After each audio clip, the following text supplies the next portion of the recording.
Welcome to Novel Update.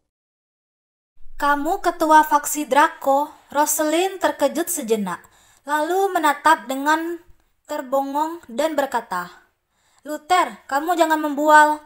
Memangnya kamu ini siapa? Beraninya kamu mengaku-ngaku sebagai ketua faksi Draco.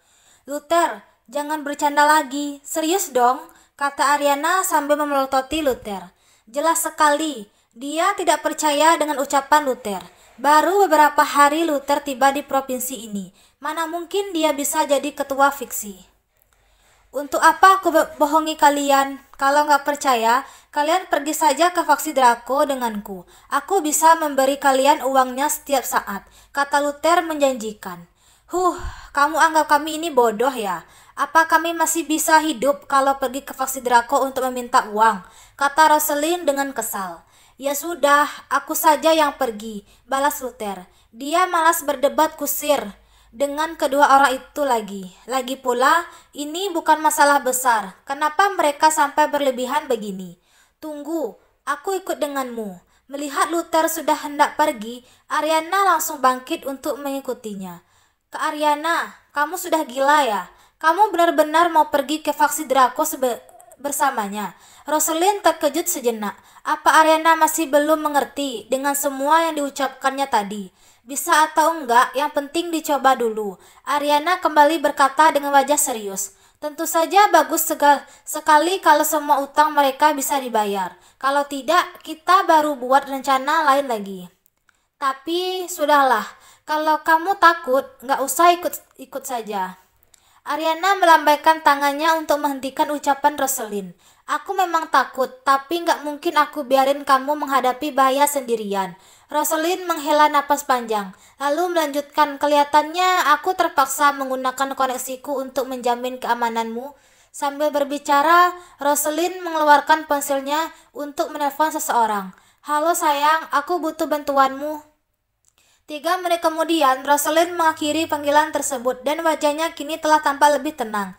Kak, tadi aku sudah menelpon Kak Malcolm. Dia akan membantu kita untuk menangani semua ini. Meski nggak jamin utangnya bisa ditagih, setidaknya nggak akan ada bahaya. Baik, terima kasih untuk bantuannya. Kita berangkat sekarang. Ariana tidak banyak bicara lagi dan langsung berangkat bersama Luther. Siang hari, di dalam real estate Draco, Ronald dan Herbert sedang minum teh dengan santai, sementara seorang sekretaris seksi sedang melayani mereka di samping. Pak Ronald, ini adalah jam tangan Rolex edisi terbatas. Cocok sekali untuk orang sukses sepertimu. Coba lihat, apakah kamu suka dengan jam tangan ini? Herbert menyodorkan sebuah kotak hadiah berisi jam tangan yang dilapisi emas. Bagus juga, terima kasih Herbert. Ronald tersenyum puas lalu bertanya, nggak mungkin tiba-tiba kamu memberi hadiah untukku. Kedatanganmu kali ini pasti ada maksud lainnya, bukan? Berkat bantuan Pak Ronald, perusahaan kami baru bisa berjalan dengan lancar. Sudah sepantasnya aku memberi hadiah kecil seperti ini. Sambil berbicara, Herbert tiba-tiba mengalihkan topiknya. Tapi akhir-akhir ini aku menemui sedikit masalah. Mohon Pak Ronald membantu untuk mengatasinya. Oh iya, masalah apa? Coba kamu ceritakan. Usai bicara, Ronald mengambil cangkirnya dan meneguk habis tehnya. Begini ceritanya. Kantor pusat kami mengutus seorang direktur baru untuk merebut kekuasaan. Kemampuan orang ini lumayan hebat juga. Demi mendesaknya turun dari jabatan, aku memberi sebuah usulan padanya untuk menagih utang 140 miliar dari tempatmu ini. Kalau sampai gagal, dia harus mengundurkan diri dari jabatannya, kata Herbert dengan tatapan penuh arti. Aku mengerti. Mendengar penjelasannya, Ronald langsung mengerti maksud kedatangan Herbert. Maksudmu, aku mau beri dia pelajaran. Benar sekali, Herbert mengangguk sambil tersenyum tipis. Selama nggak ada korban nyawa, terserah Anda mau bagaimana menyiksanya. Apa latar belakang dari direktur barumu ini? Ronald tidak langsung menyetujuinya, melainkan mencari tahu terlebih dahulu untuk berjaga-jaga.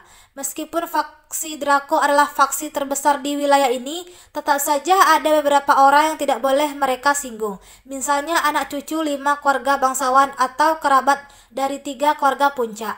Pak Ronald, tenang saja, sudah aku selidiki. Dia itu hanya tokoh kecil, nggak ada apa-apanya, kata Herbert dengan sangat percaya diri. Meskipun ada steward yang mendukung Ariana dari belakang, Tetap saja kekuasaan di Jeberia tidak berpengaruh besar di wilayah Jiman. Kalau hanya toko kecil sih nggak masalah. Ronald tertawa berbahak-bahak sambil berkata, sebaiknya dia nggak datang menagih hutang. Kalau sampai datang ke sini, aku akan memberinya pelajaran habis-habisan. Mana mungkin orang yang tidak punya kekuasaan dan latar belakang bisa menagih hutang darinya? Mimpi. Kalau begitu, mohon bantuan Pak Ronald. Setelah masalahnya selesai nanti, aku akan memberi imbalan besar untuk Pak Ronald, kata Herbert sambil menangkupkan tinju memberi hormat. Hahaha, nggak masalah. Kita ini sudah seperti saudara. Jangan sungkan-sungkan denganku. Ronald tersenyum lebar. Dari pengalaman sebelumnya, imbalan besar yang dimaksud ini sudah pasti bernilai lebih dari miliaran. Pak Ronald, ketika kedua orang itu sedang mengobrol, tiba-tiba seorang bawahan masuk ke ruangan itu. Ada apa? Apa kamu nggak lihat aku sedang bahas bisnis dengan tamu? Kata Ronald dengan ekspresi kesal. Pak Ronald, ada yang mencari Anda di luar. Katanya Anda berhutang padanya. Jadi Anda harus bayar hutang. Sekarang, lapor bawahan tersebut. Oh iya, secepat itu datangnya. Kebetulan sekali, kata Ronald sambil mengelus dagu. Pak Ronald, tunjukkan kemampuanmu nanti, kata Herbert seraya tersenyum. Saksikan baik-baik bagaimana aku memberinya pelajaran. Setelah itu Ronald memukul meja dan berdiri. Lalu dia langsung berjalan keluar ruangan dengan santai. Sementara itu Herbert berdiri di samping jendela dan mengintip keadaan di bawah sana dari celah tirai jendela. Pada saat ini di luar gerbang kantor Ariana menunggu dengan sabar di luar. Di sisi kirinya adalah Luther dan di sisi kanannya adalah Rosalind. Kak Ariana, bagaimana kalau lupakan saja?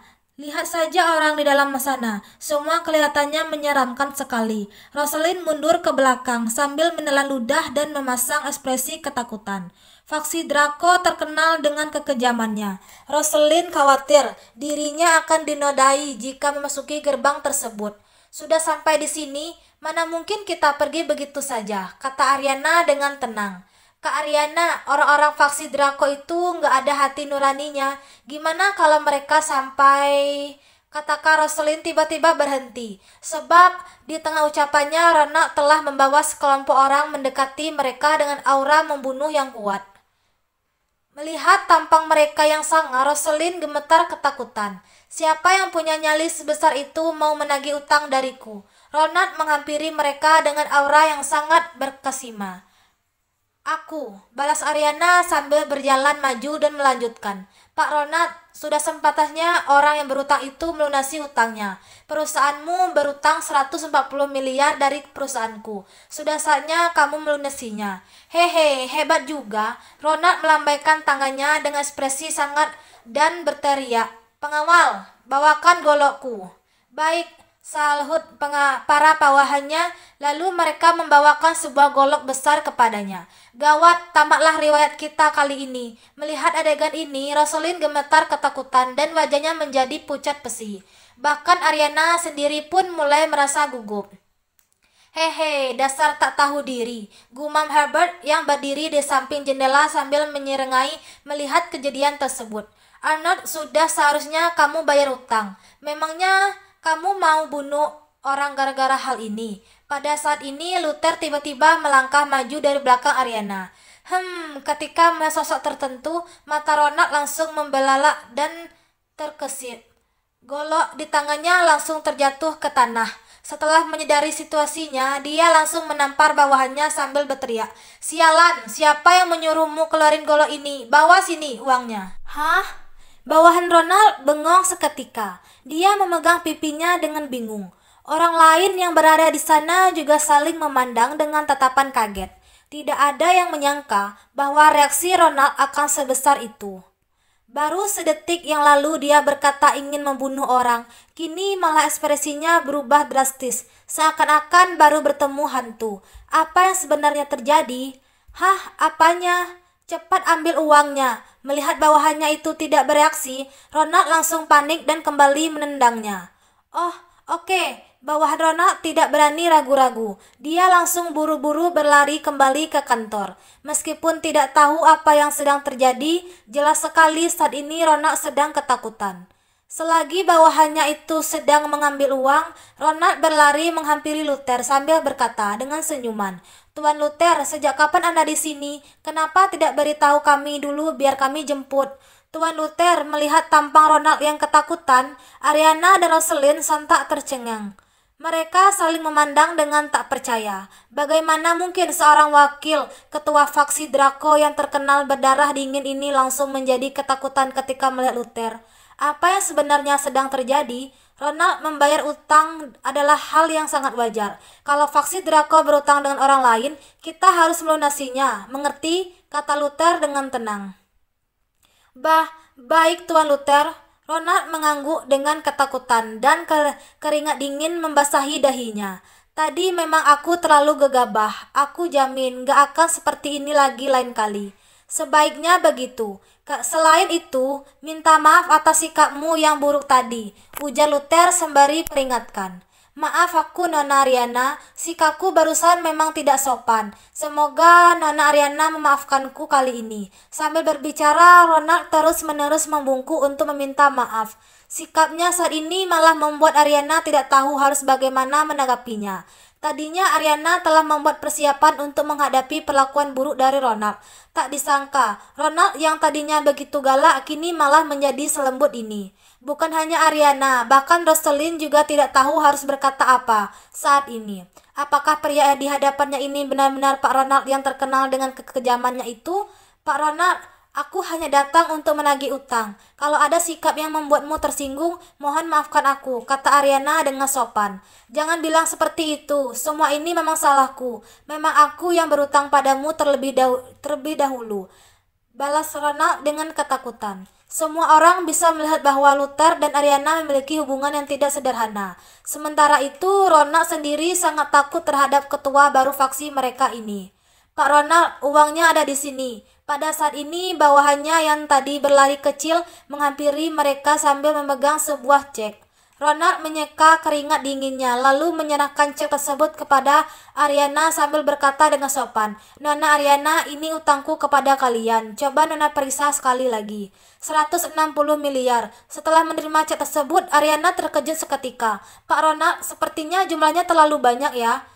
Tidak kok. Aku sudah berutang lama padamu. Memang sudah seharusnya aku membayar sedikit bunga, bukan?" kata Ronald sambil tersenyum.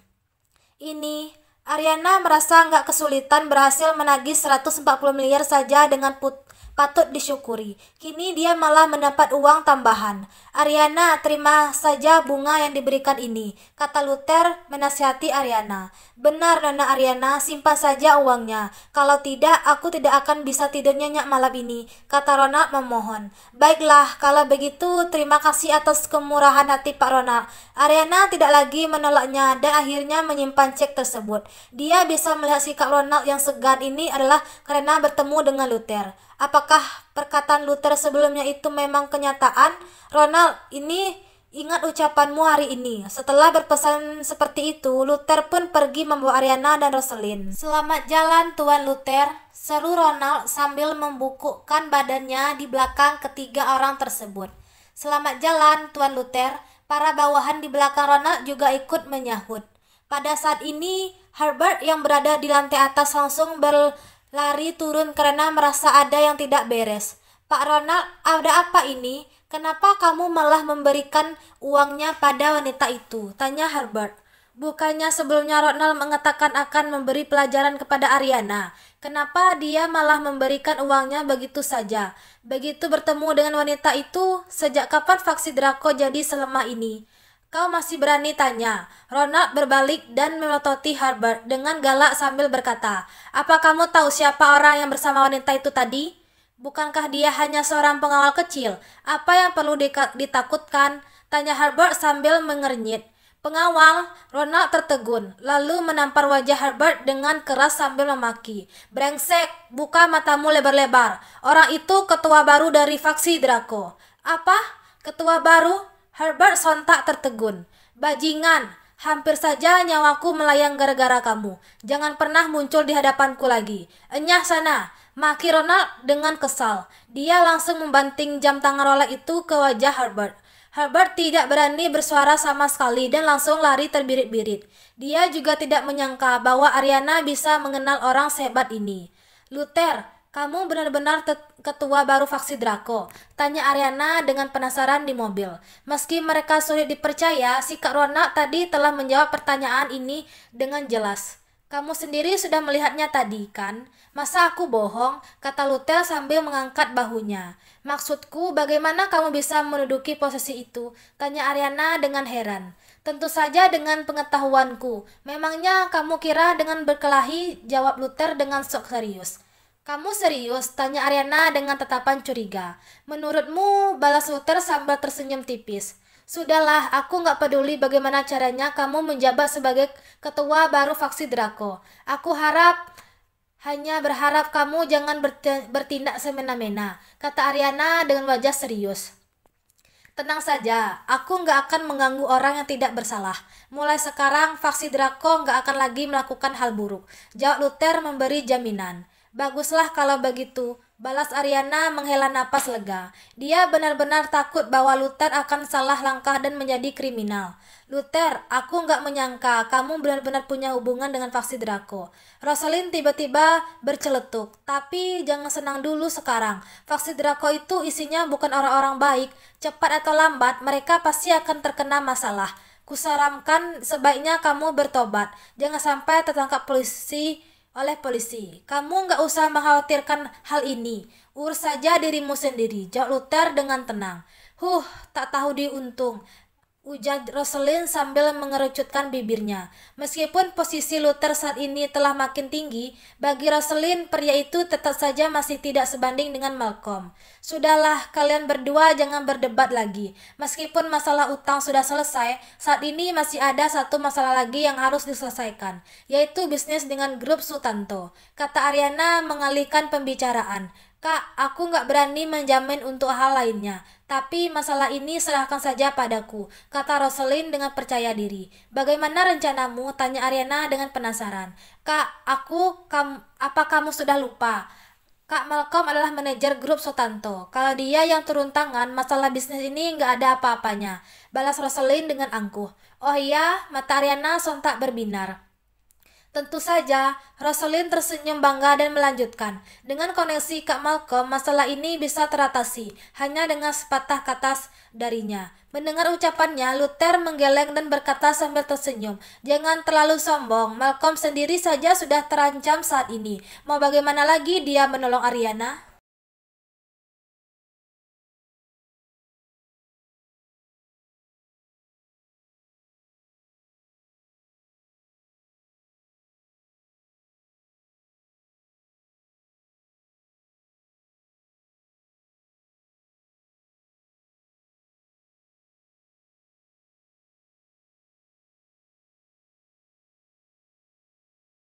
Thanks for watching.